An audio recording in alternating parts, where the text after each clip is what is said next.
Welcome back, my friend. I have already received word from Alfino. To think that Flame Marshal Huayu was the Garlean agent. I know not what to say.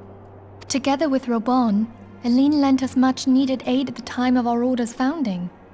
She was particularly passionate about the need to tackle the primal threat. When we discussed the subject, her eyes fairly shone with determination. Whatever else she may have been, I choose to believe that it was her true self with whom I spoke then.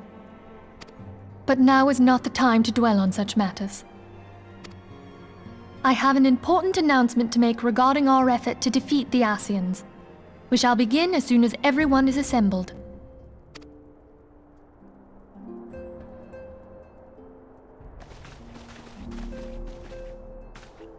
My thanks for coming, friends. Moonbreeder, the floor is yours. By now, I'm sure you're all familiar with white auracite, the miraculous material that'll allow us to capture Ascian souls.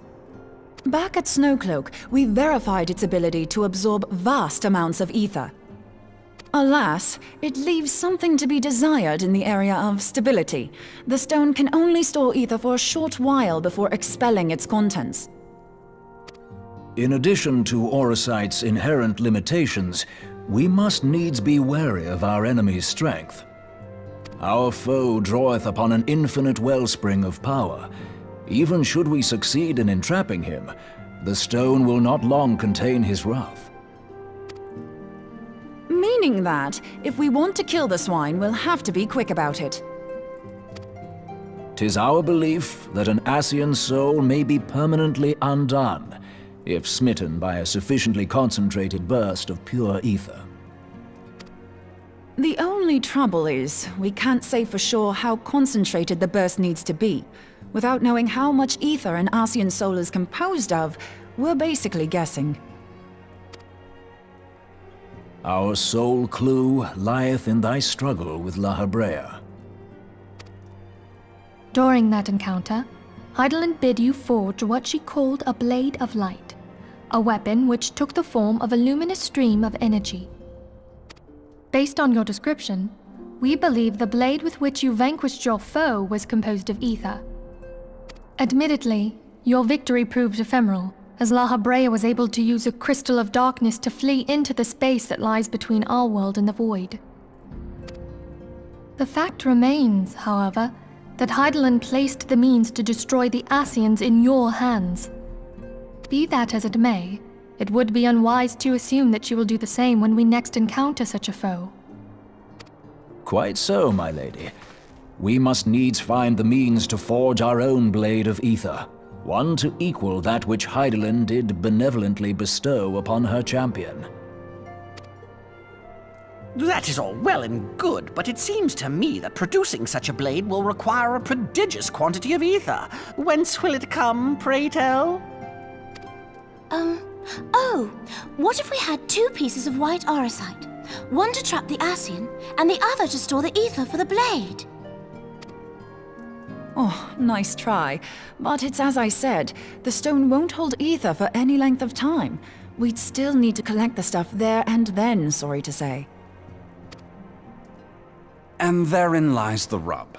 Finding a way to create the blade whenever and wherever we choose. 'Twould seem more research is in order. I'm going to linger a while, perform a few more tests on the auracite. And I could do with some help. Urianger, why don't you lend me a hand? Mine apologies, but I am required at the Waking Sands. Lady Minfilia hath given me sole charge of the premises. 'Twould be unseemly to leave them unattended. Sole charge, you say? So you're basically alone there, then? Well, that settles it. I'll just have to come to you.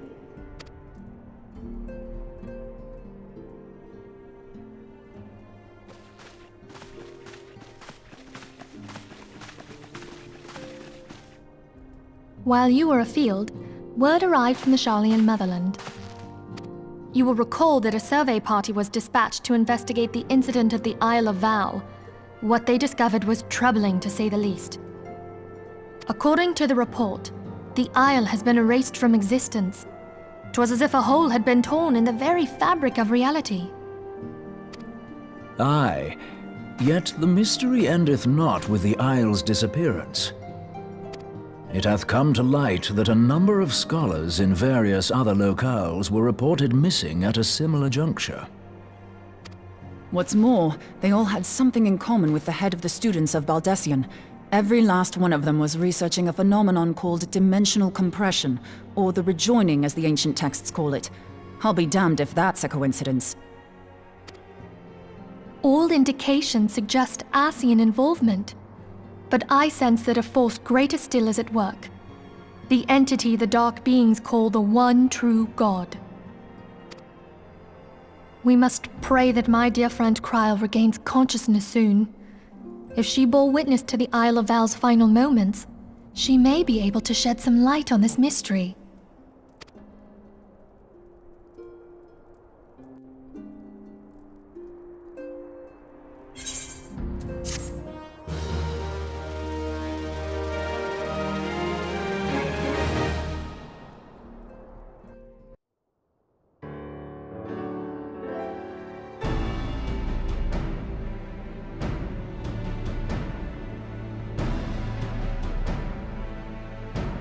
Following the calamity, the forces of the 14th Imperial Legion entrenched themselves in strategic locations across Eorzea.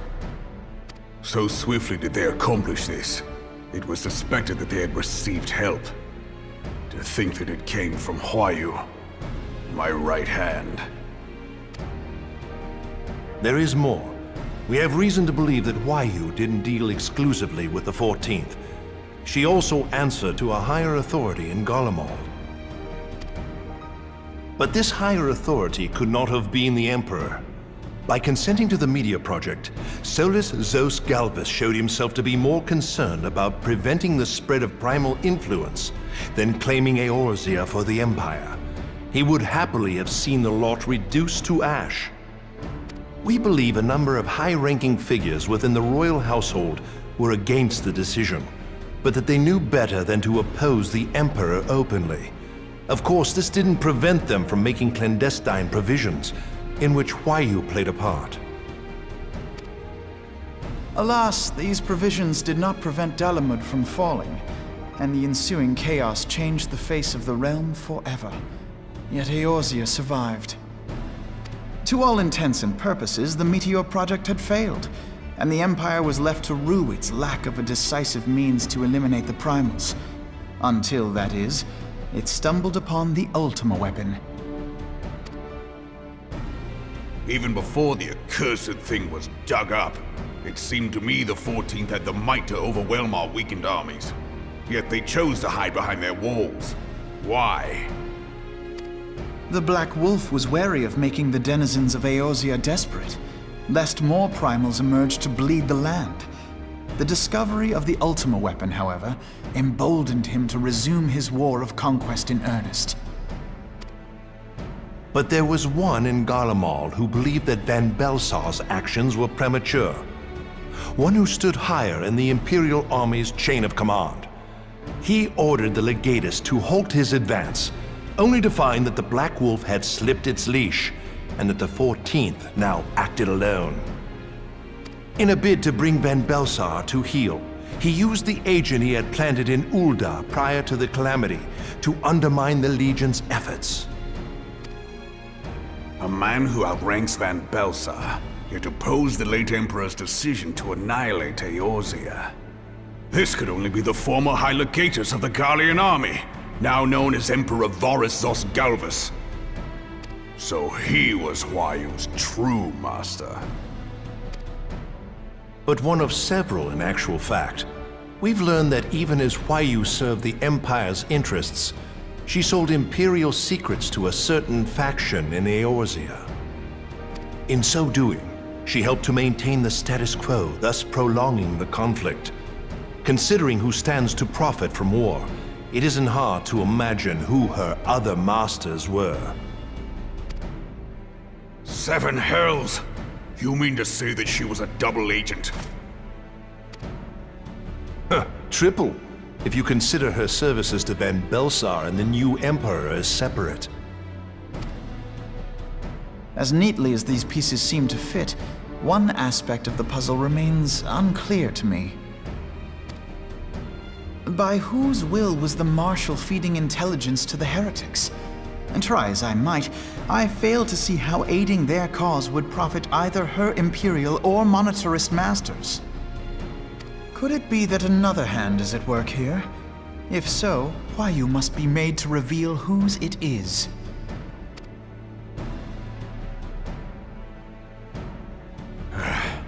Not only have I lost a trusted friend, now I must interrogate her as a stranger. Not a pleasant task, I grant you, but a necessary one. Unless we weed out the ivy, root, stalk, and stem, it will simply grow back. I know that full well. Those closest to Huayu have already been detained, and I will question them alongside her.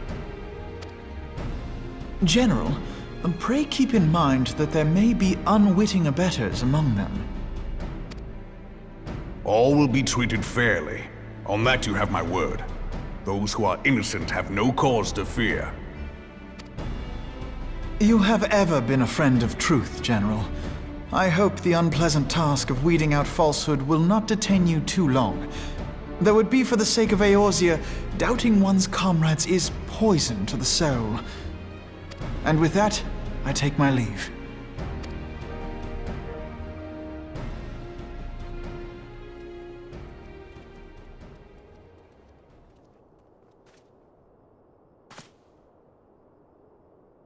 All these years, I've been made to dance to their tune.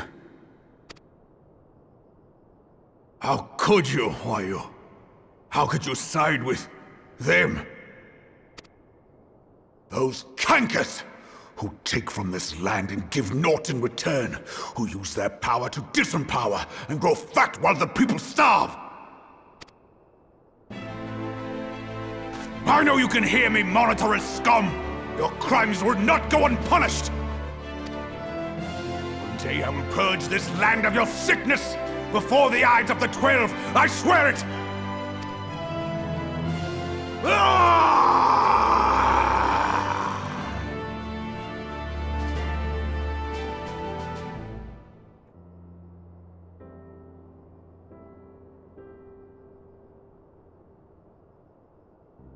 I shall have no further need of you this day.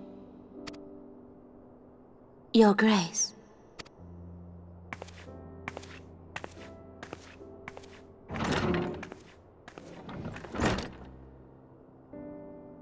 I fear that not even mine own chambers shall remain private for long. Has the situation grown so grim?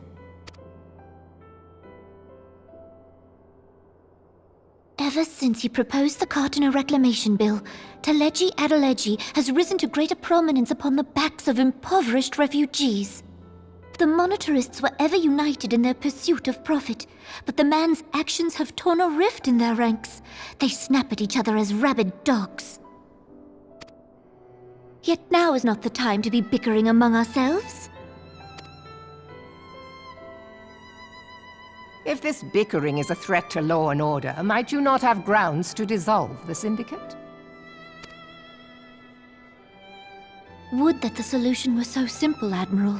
Alas, my moving to dissolve the Syndicate is certain to spark outrage among the influential merchant class, whom the Cabal represents. This would serve to exacerbate the current unrest, and peace would slip still further away. Be they rich or poor, natives or refugees, all who reside in Ul'dah have a right to pursue happiness. It is the duty of a ruler to protect this right. If I am to perform my duty, I must needs tread warily. It would not do to make enemies heedlessly. Were Lord Lolorito here, he would doubtless say that I have my head in the clouds. A ruler is required to take a wide view.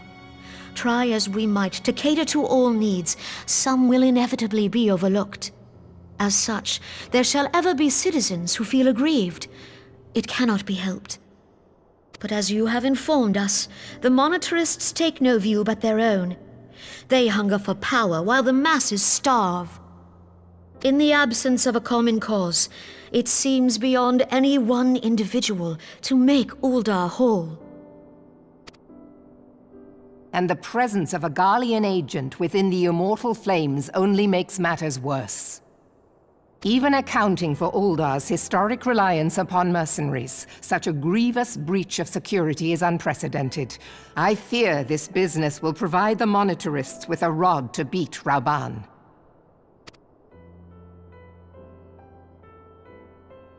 Eorzea can ill afford for the Immortal Flames to be dampened now. Ere long, the Garleans will turn their ravenous gaze toward our lands once more. If we are to resist their might, our nations must stand together. Yet for this to happen, our nations must be whole. Cannot be done to improve the situation in Uldar.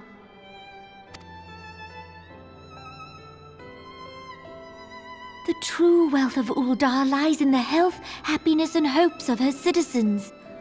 Alas, the citizens shall never know these things, so long as their lives are ruled by the ambitions of the few. The monetarists claim to represent the best interests of the people, but in sooth they desire only to manipulate them for their own selfish ends. For the government to serve the people, it must be formed of the people. For Uldar to move forward, it is not only the Syndicate that must be dissolved. Nay, you jest.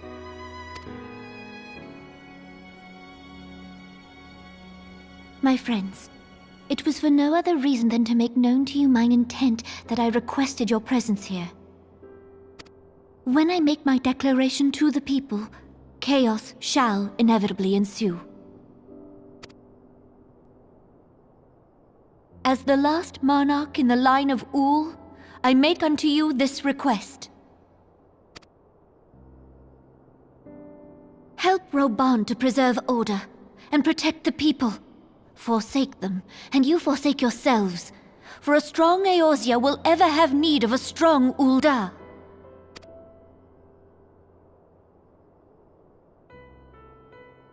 Your Grace, are you certain of this? There is no other way. When the time is ripe, the nation shall become a true republic. Both royalists and monetarists shall cease to be. Uldar will no longer belong to kings or queens or merchant princes, but to her people.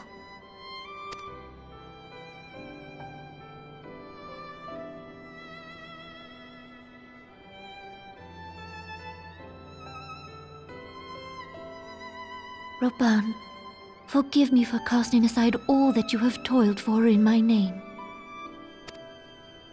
Beyond this gesture, I am powerless to help my subjects.